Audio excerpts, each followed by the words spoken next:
நீங்கள் பார்த்துக் கொண்டிருப்பது உங்கள் பப்ளூ கிட்ஸ் டிவி. கதை பிடித்திருந்தால் மறக்காமல் சப்ஸ்கிரைப் பண்ணவும். தன் கையே தனக்கு உதவி. கதை. வற்றாத நீரும் பசுமை மிகுந்த செழித்த பூமி அது. ஐயாசாமியின் உழைப்பினால் கதிர்மணிகளை தாங்கி தலை சாய்த்தபடி நெல் கதிர்கள் நின்றன. அந்த வயல்களில் கதிர்மணிகளுக்கு இடையே பறவை ஒன்று கூடு கட்டி முட்டையிட்டு குஞ்சு பொரித்து இருந்தது. குஞ்சிகளுக்கு சிறகு முளைத்து கொண்டே இருந்தது. ஒரு நாள் அந்த பறவை தனது குஞ்சிகளுக்கு இரை தேடி கொண்டுவர வெளியே சென்றது. அச்சமயம் ஐயசாமி அந்த வழியாக வரப்புகளின் மேல் அவனது நண்பனுடன் நடந்து வந்து கொண்டு இருந்தான். தானிய கதிர்கள் அனைத்தும் முற்றிவிட்டன. இனியும் தாமதிக்காமல் அறுவடைக்கு உடனே ஏற்பாடு செய்ய வேண்டும். ஊரில் இருக்கும் மைத்துனனுக்கு கடிதம் போட்டால் அவன் ஆட்களுடன் வந்து விடுவான். பின்னர் எனக்கு என்ன கவலை, உடனே அறுவடையில் இறங்கி விடுவேன் என்று தனது அருகில் இருந்த நண்பனிடம் கூறினான் ஐயாசாமி. இதைக் கேட்ட பறவை குஞ்சுகள் மிரண்டு போயின. பின்னர் அவைகள் அனைத்தும் தாய் பறவை வரும் வரையில் காத்திருந்தது.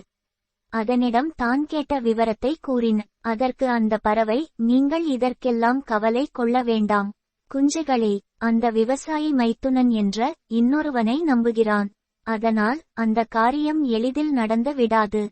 இன்னும் சில காலங்களுக்கு நாம் பயம் இன்றி இங்கு இருக்கலாம். கவலை கொள்ள வேண்டாம் என்றது. சில வாரங்கள் கழிந்தன. அந்த பறவை சொன்னவை அனைத்தும் உண்மைதான். வயலில் எந்த வேலையும் நடக்கவில்லை. காரணம், ஐயாசாமி எதிர்பார்த்து காத்திருந்த அவனது மைத்துனன் வருவதாகச் சொல்லிவிட்டு வேறு ஒரு வேலையாக எங்கோ சென்றுவிட்டான். அறுவடை வேலை நடைபெறவில்லை. மீண்டும் ஒரு நாள் ஐயாசாமி தனது வரப்பு வழியாக தனது அதே நண்பனுடன் வந்து கொண்டு இருந்தான். அப்போது அவன் வயலைச் சுற்றி பார்த்தான். வயலில் கதிர்மணிகள் உதிரத் தொடங்கிவிட்டன. அதனைக் கண்ட ஐயாசாமி மிகவும் வருந்தினான். தன்னுடன் வந்த நண்பனிடம், இப்படியே இந்த கதிர்களை அறுவடை செய்யாமல் இருந்து விட்டால் நாம் பெரிய நஷ்டத்தை சந்திக்க நேரிடும். உடனே ஊரில் இருக்கும் எனது தம்பிக்கு தகவல் சொல்ல வேண்டும். அவனுக்குச் சொன்னால் போதும், வேலை ஆட்களுடன் அவன் வந்து விடுவான் என்று கூறிக்கொண்டான். ஐயாசாமி கூறிய அந்த வார்த்தையை அந்த குஞ்சுகள் கேட்டுக்கொண்டன.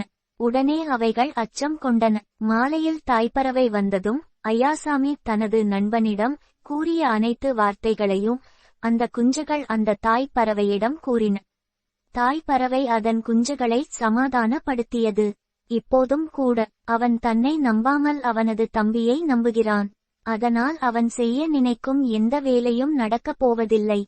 நாம் இங்கே தங்குவதில் எந்த சிரமமும் இல்லை என்று கூறியது. அந்த பறவை கூறியபடியே எந்த வேலையும் நடக்கவில்லை.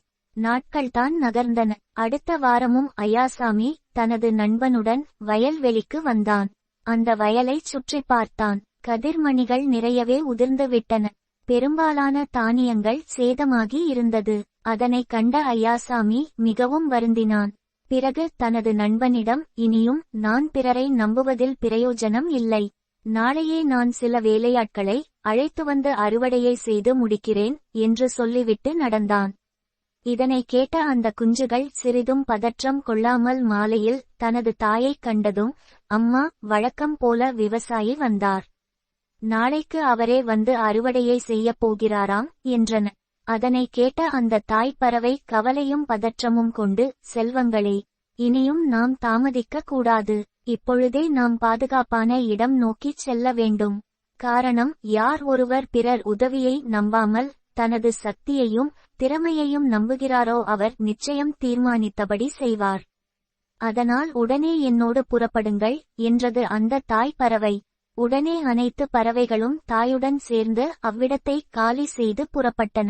வீட்டுக்குச் சென்ற ஐயாசாமி தனது ஆட்களை சிலரை காலையில் அறுவடைக்கு வரும்படி கூறிவிட்டு அறுவடைக்கு வேண்டிய ஆயுதங்களை தயார் செய்தான். அடுத்த நாள் காலை விடிந்ததும் தனது ஆட்களுடன் வந்த ஐயாசாமி வேகமாக களத்தில் இறங்கி அனைத்து வேலைகளையும் அவனே கச்சிதமாக செய்து முடித்தான். அத்துடன் சொந்தக்காரர்கள் உதவுவார்கள் என எதிர்பார்த்தது எவ்வளவு பெரிய மடத்தனமாக போய்விட்டது. நான் அன்றே என்னை நான் நம்பியிருந்தால் இன்று நிற்பதைப் போல அன்று நான் நின்று இருந்தால் இவ்வளவு பெரிய நஷ்டத்தை நான் தவிர்த்து இருப்பேனே என கூறி தன்னையே நொந்து கொண்டு அறுவடை பணியை செய்து முடித்தான் ஐயாசாமி. நீதி. பிறரை எதிர்பார்க்காமல் நமது தேவைகளை நாமே பூர்த்தி செய்து கொள்ள வேண்டும். அவர் நமக்கு செய்வார், இவர் நமக்கு செய்வார், அவர் செய்வதாகச் சொன்னார் என்றெல்லாம் கூறிக்கொண்டு இன்று செய்து முடிக்க வேண்டிய வேலையை தாமதப்படுத்திக் கொண்டே போனால் பிற்காலத்தில் நாம்தான் சேர்த்து வைத்த அந்த வேலையை பார்க்க வேண்டி இருக்கும். தன் கையே தனக்கு உதவி. நன்றி.